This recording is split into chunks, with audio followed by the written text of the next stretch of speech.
আল্লাহ রব্বুল আলামিন কোরআনে কারিমের ভিতরে বলেছেন, উতলু মা উহিয়া ইলাইকা মিনাল কিতাব ওয়া আকিমুস সালাতা ইন্নাস সালাতা তানহা আনিল ফাহশাই ওয়াল মুনকার ওয়ালা যিকরুল্লাহি আকবারু ওয়াল্লাহু ইয়ালামু মা তাসনাউন।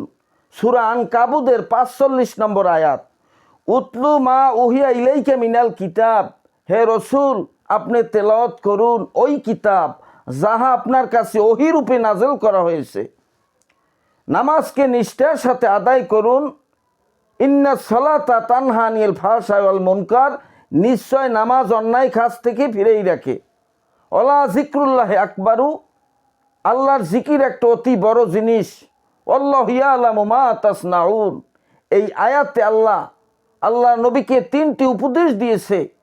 1 নম্বরে কোরআন তেলাওয়াতের কথা, 2 নম্বরে নামাজের কথা, 3 নম্বরে আল্লাহর জিকিরের কথা বলেছে।